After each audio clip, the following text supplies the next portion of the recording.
Salut Océane! Salut Alex!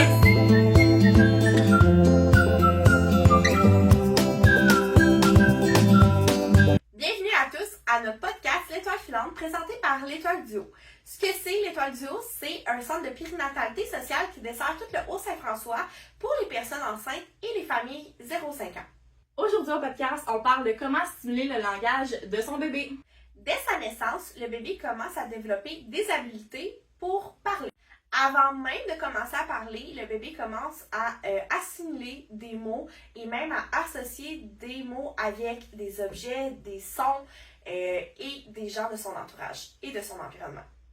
Selon Naître et Grandir, on va vous présenter le développement de la communication. Et les bébés, les premières tentatives de communication sont souvent sous forme de pleurs, de cris, de mouvements ou même d'expressions faciales. Océane, c'est quoi le développement de la communication chez un bébé de 3 à 6 mois? Bonne question, Alex. Donc, chez un bébé de 3 à 6 mois, on peut observer des gazouillements, donc des petits sons qui vont ressembler de façon volontaire, comme s'il voulait parler, mais sans vraiment dire des mots. L'enfant va aussi aimer regarder ses parents dans les yeux. Il va s'intéresser à son environnement qu'il y a autour de lui. Il va même réagir à la voix des adultes qui sont significatifs pour lui et qui prennent soin de lui. Et même, il va tourner sa tête justement en la direction de l'adulte qui va lui parler. Très intéressant. Entre 6 à 9 mois, On continue. Donc, entre 6 et 9 mois, le bébé il va commencer à babiller. Donc, il fait par exemple des ba-ba-ba, da-da-da et des ma-ma-ma. Puis assez vite, il va commencer à imiter des sons qu'on va plus reconnaître. Puis après ça va être des mots. très intéressant. Alex, voudrais-tu continuer avec les 9 à 12 mois? Ben oui, ça va me faire plaisir. Donc, même si le bébé ne parle pas encore, il communique de différentes façons. Par exemple, il peut sourire, rire, il peut tendre les bras pour indiquer à ses parents qu'il veut se faire prendre, il peut montrer un objet à ses parents. Plus tôt, on a parlé que le bébé faisait des sons, mais là, maintenant, entre 9 à 12 mois, il va diversifier les sons qu'il va faire. Une petite parenthèse, à partir de 9 mois, bébé commence à connaître son nom, dans le fond. Donc, si on l'appelle Océane, ben, bébé va tourner la tête et montrer un intérêt envers ça. Oui, je rajouterais aussi, Alex, que c'est entre 12 et 16 mois habituellement qu'un enfant va commencer à dire des mots de base, comme maman, papa et lait. C'est intéressant. Océane, est-ce que tu peux me parler un petit peu comment on peut préparer notre enfant à parler? Bien, certainement.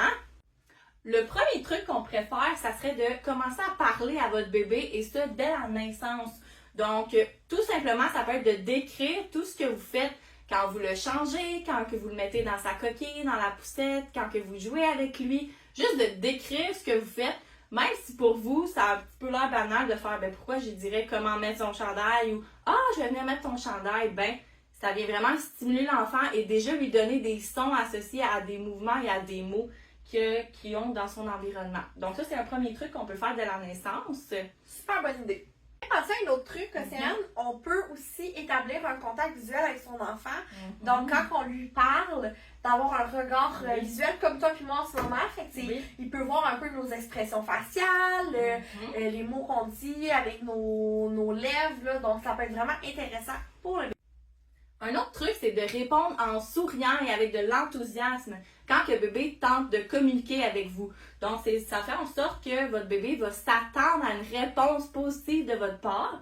Ça va aussi l'encourager à continuer d'essayer de parler avec vous. Aussi, on peut faire des mimiques drôles, donc des grimaces, donc sortir la langue, faire le clown devant son bébé, donc essayer de le faire rire tout en s'amusant. Comme ça, le bébé pourra être plus intéressé par les mots en accompagnement de grimaces et de mimiques drôles. Aussi, puisqu'on fait une mimique drôle, on attend à ce que le bébé réagisse, ça permet d'apprendre le tour de parole à l'enfant. Lorsque votre bébé va commencer à faire des sons, un truc, c'est aussi juste de l'imiter tout simplement. Donc, lui, ça va lui faire plaisir, ça va le faire rire, puis en même temps, ça va l'inviter à recommencer pour vous voir l'imiter. C'est aussi d'utiliser les sons que votre bébé fait pour faire des mots qui ont du sens. Par exemple, bébé fait ma, mais vous pourriez lui répondre oui, je suis ta maman. Un autre bon truc, c'est d'intégrer les chansons, les livres dans la routine. Donc, plus qu'il va les entendre, plus qu'il va les comprendre, les mots. C'est aussi de nommer les choses qui attirent l'attention de votre bébé. Donc, par exemple, un jouet qu'il regarde, on va nommer c'est quoi le jouet. L'oiseau sur le bord de la fenêtre qui va regarder, on va le nommer. C'est un peu, nous, comme les adultes, on aime ça entendre parler de ce qui nous intéresse. Ben, les bébés, c'est la même chose. C'est aussi très important d'appeler votre bébé par son prénom pour qu'il puisse se reconnaître. C'est très important d'utiliser un langage adapté quand vous parlez à votre bébé, de prendre un ton un petit peu plus lent pour s'assurer qu'il comprenne bien. Mais la nuance, c'est de pas nécessairement parler en bébé. Parce qu'on veut que l'enfant il comprenne les réels sons et les réelles prononciations du mot. Donc quand on parle en bébé, ça vient un petit peu ajouter un niveau de difficulté pour l'enfant à comprendre vos expressions. J'aimerais ajouter aussi que c'est important d'utiliser les vrais mots. Mm-hmm. Donc, par exemple, si votre enfant veut de l'eau, c'est important de dire « je te donne de l'eau » et non « le lot », comme du lait. Tu veux du lait, c'est du lait et non du lait, mettons. Mm-hmm. Donc, Rappelez-vous aussi que chaque enfant apprend à son rythme, donc va maîtriser aussi la communication peu à peu.